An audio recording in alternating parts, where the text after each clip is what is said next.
Alright, hello and welcome back to Tom Q's Tech Tips.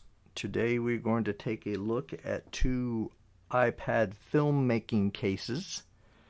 You're probably familiar with the names if you're watching this video. They're the two biggest names that I know of in filmmaking cases for iPad. That's iographer and Padcaster. This review will specifically apply to the Padcaster 9.7 Pro. It certainly will not apply to any of the iographer and Padcaster cases for iPhone, or perhaps even the iPad minis. But anyway, hopefully this will be helpful to someone else. Alright, so before we get into doing demos, I want to just do a quick rundown of the facts. I want to say first of all that all these cases have been purchased with my own money. I have not received demo versions of them by either iographer or Padcaster. And I'm just going to start by saying that my first case was for the iPad Air and Air 2, which I was very happy with. I never actually used it for filmmaking. I used it on a daily basis for using the iPad in a relaxed position. You can see the video that we made on making a tabletop tripod that I use when I'm laying in bed with the iPad. So anyway, I had the iPad Air and Air 2 case for probably a year and a half before I got the iPad Pro 9.7 and the iographer case for 9.7. The iPad Air case is a little bit cheaper than the iPad Pro 9.7, but they share a lot of similarities. In fact, all the cases we're going to be looking at have the 1/4-20 tripod mount on the bottom of the case. In the case of iographer, that it is a metal piece embedded in the plastic, the ABS plastic. Both of these cases have a 37mm mount for accessory lenses. I actually purchased a kit from Best Buy when I got the Air and Air 2 case that included the two lenses, the wide angle and the 2x optical zoom lens. I don't think Best Buy carries that kit anymore, but those same lenses work fine with the iographer iPad Pro 9.7 case. They both have 3 cold shoe mounts on the top for adding accessory microphones or lights or whatever else you might want to attach to your filmmaking case.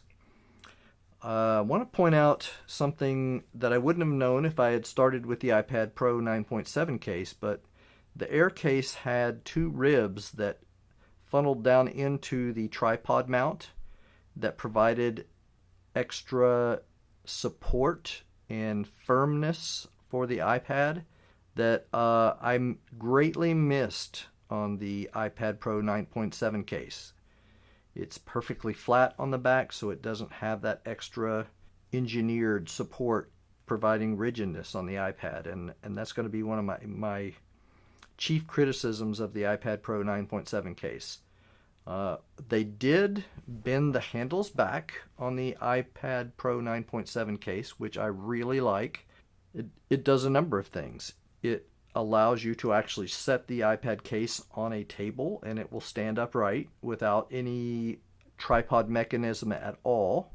It allows you to plug in accessories into the lightning port or the headphone jack easier than it was possible to do with the Air case that has the handle sticking straight out. It even allows you to charge the Apple Pencil in the lightning port, which was not possible with the iPad Air case. So anyway, I like the bending back of the handles on the iPad Pro 9.7. They also embedded 1/4-20 mounts on the sides of those ergonomic handles, so giving you 2 additional places to mount accessories. That ended up being a critical addition for me to overcome the lack of support on the back of the case. That will only help you if you happen to have a certain type of video head. And we'll hope to cover that in some detail. So on to the Padcaster. So first of all, you'll notice that the price is significantly higher. The Padcaster is known as the Cadillac of filmmaking cases, and it is priced accordingly. It's not triple the price of the iographer case, but it is well more than double the price. That would explain why I tried the iographer cases first. I'm on a tight budget, and I felt like I could get away with the lower build quality of the iographer cases, and so I tried those first. But anyway, the Padcaster has an aluminum frame, a very rigid aluminum frame with a flexible rubber insert that contains the iPad. It also has a 1/4-20 tripod mount on the bottom. It is actually drilled through the aluminum frame, so unlike the iographer, it is not a metal mount embedded in plastic. Instead of a 37mm lens mount, this has a 72mm mount with a 58mm step-down ring included. If you were to purchase the lenses that are available on the Padcaster website, or if you bought one of the bundles that included the wide-angle lens, then that will be a 58mm lens, and you'll need to use the step-down ring. Comes with one cold shoe adapter. However, there are 6 1/4-20 mounts and 12 3/8-16 mounts that are in the frame of the Padcaster. So while you don't have the cold shoe mounts, you have lots of additional options. So anyway, that's a quick look at the facts of both. I'm just going to go one more time comparing item by item on the iPad Pro 9.7 case versus the Padcaster case. Price $69.99 versus $189.99. So we'll have to give the slight edge to iographer on that. That was what attracted me to their cases in the beginning, was the huge difference in price. Material, the acrylonitrile butadiene styrene, ABS for short, plastic, versus the aluminum frame and rubber insert for the Padcaster. I'm going to give that a vote of confidence for the Padcaster case. Weight is a huge difference, and I was not prepared for this when I ordered my Padcaster case. I thought that when I got the Padcaster, I would actually probably sell the iographer case on eBay, but even without the lens caster, you're well over 2 times the weight on the Padcaster. For me, on a daily basis, the way I use the iPad for reading when I'm relaxed in bed, I'm going to continue to use the iographer case for that. Ergonomics. Iographer has handles. The Padcaster does not have handles. You could screw in something to the 1/4-20 or 3/8 mounts on the side, but that is going to add even more weight to the Padcaster case. So we're going to give a little thumbs up to the iographer on that count. Flexibility. You have the 3 cold shoe mounts on the top of the iographer case and the 2 1/4-20 mounts on the sides of the ergonomic handles. On the Padcaster case, even with the lens caster mounted on the side, using up 4 of your mounts, there are still 18 additional options between the 1/4-20 and the 3/8-16 mounts. So we're going to give a clear check, thumbs up for the Padcaster on that. Lastly, and most importantly, when mounting your filmmaking cases to a tripod, the Padcaster is rock solid. You can make adjustments, you can zoom in, you can zoom out, you can be using perhaps some of the switching apps like Live to Air, Action, moving scenes around, and it's going to be rock solid. There's going to be no movement in the iPad camera as you're doing those maneuvers.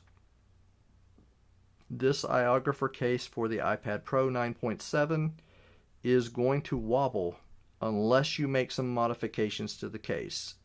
I was going to write Dave about this, but I was actually watching one of his videos where he was demonstrating that the iPad 5th generation from early 2017 could also be used in the iPad Pro 9.7 case. And when he was making some adjustments, his iPad was actually wobbling exactly the way mine wobbles when I use it.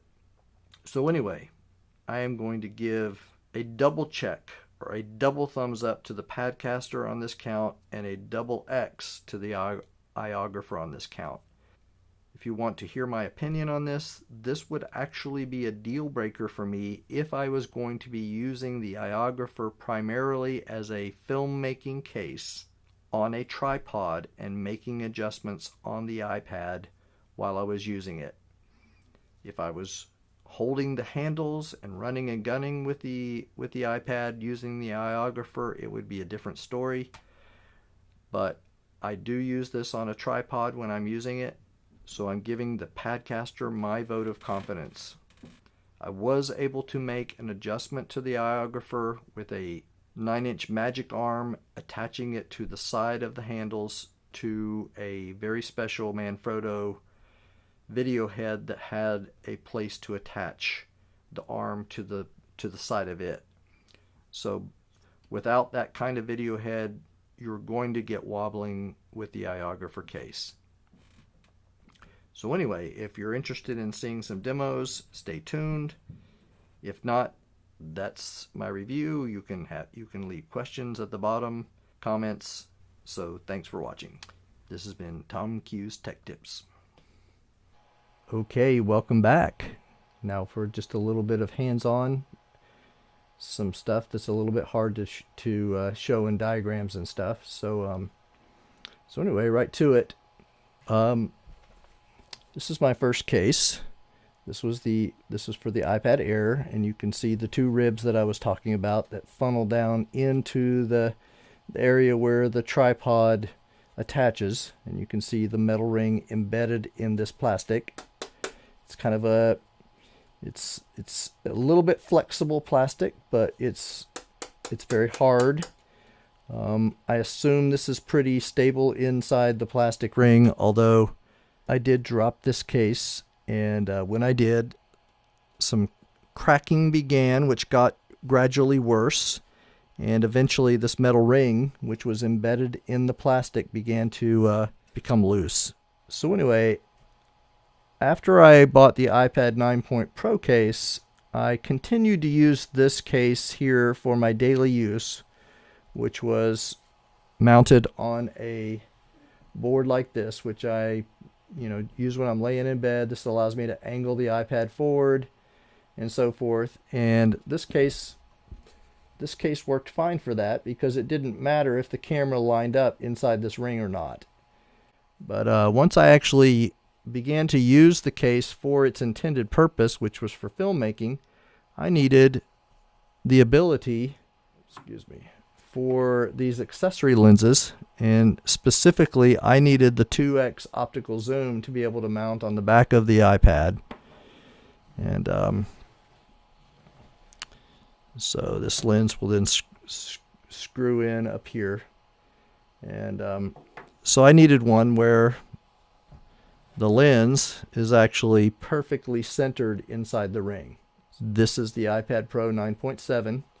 You can see what I was talking about, how that this case right here is lacking the ribs that funnel down into the tripod mount. So what that translates into, and let me turn this around.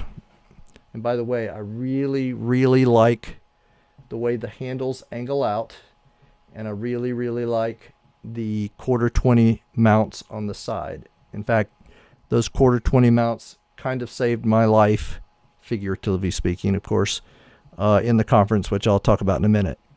All right, so, and you can actually see this already at work. But anyway, I just want you to look at this down here at the bottom. They have made some efforts to make the iPad really easy to get out of this case by pulling down on this clip. And apparently in order to do that, they needed to keep this part right down here clear of plastic ridges, such as what is the extra supports that are on these handles, for instance. This section down here does not have those kinds of supports. So it does make the iPad very easy to get out You just pull this clip down, and I may not be able to do it in this particular environment, but anyway, yeah, there it goes. I've just popped the case out, and anyway, it's easy to pop in, it's easy to pop out. I'm going to pop it back in. So, all right. So you can see I'm using Movie Pro here. It is actually, we'll focus a little bit more on me. You can actually see one of my Padcaster cases over here, which we'll talk about in a little bit here. But anyway, as I touch this, I've got controls for focus. I've got controls for exposure up here. And as I touch it, the iPad is wobbling.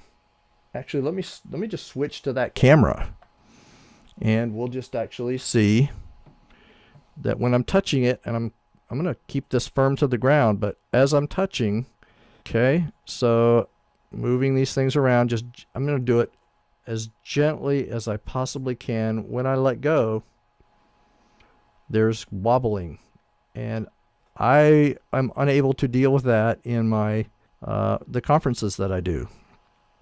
So let's go back over here. Okay, fortunately for me, I had taken along this video head. It's made by Manfrotto. It's the MVH502AH. It's one of the few video heads that you're going to find that has an accessory mount. So this is actually a 3/8 mount, and I just happen to have taken with me a little reverse cold shoe adapter here that's screwed into that 3/8 mount. And I had also brought along with me this magic arm. So this, I think it's a 9-inch or 11-inch magic arm. So what I did was I screwed the magic arm into the 1/4-20 mount that I told you I love. And then on the other end of the mount, I put a cold shoe adapter. So I screwed this onto here.